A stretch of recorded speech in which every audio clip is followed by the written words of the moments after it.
All right, well, we're creeping in on it. So I imagine some of you folks watching probably watch a lot of other channels. And so some of us do this for a living. Some of us do this as a side hustle.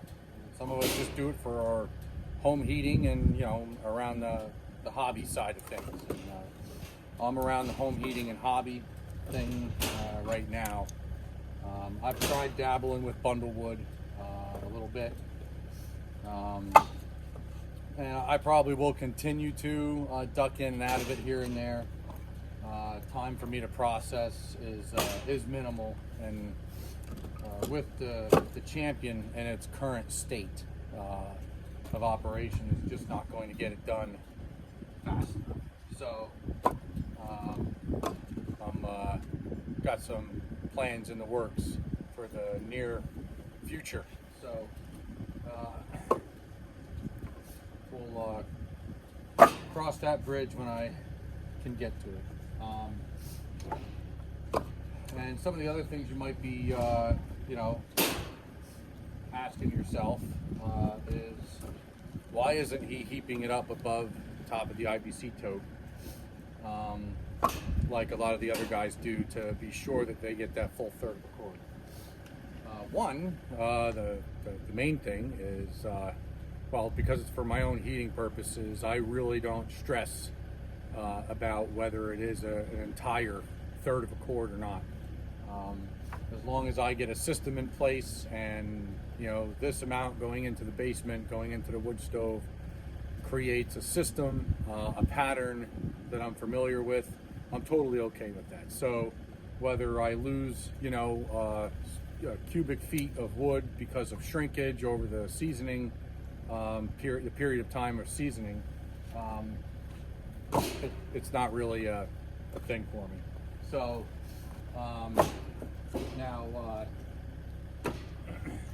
the other thing that I think about as well is, at some point I'm gonna have to start buying more of these IBC totes.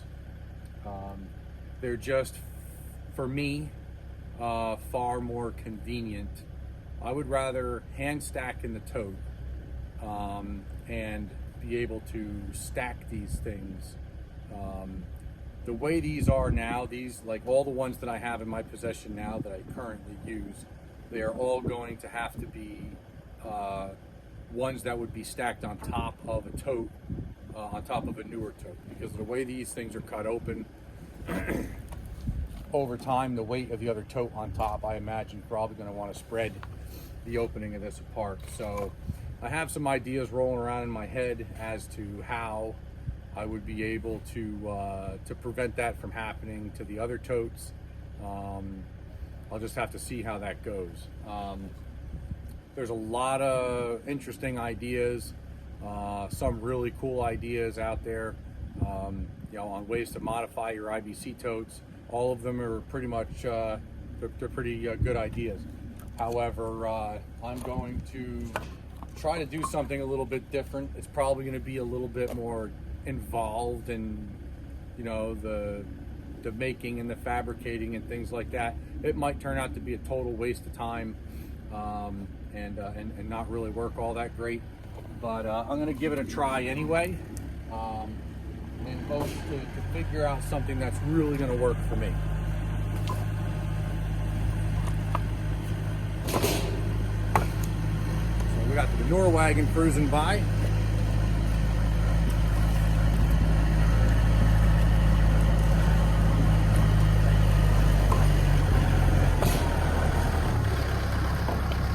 Any idea where there might be a spud bar?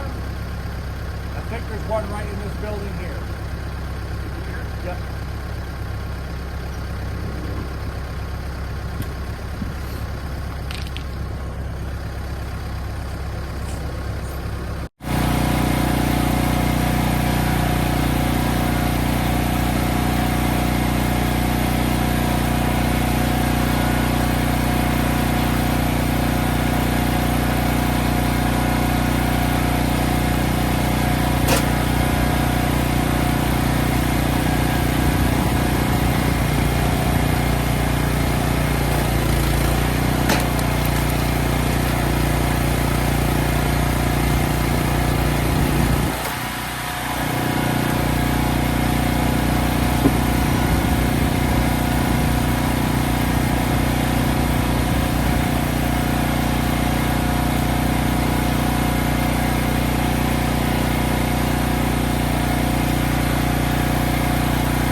Yeah.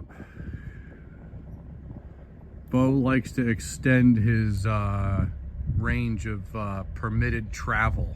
It's getting to be a little bit of a pain in the butt. Come on, Bo. You know you're not supposed to be down there without any of us. Come on.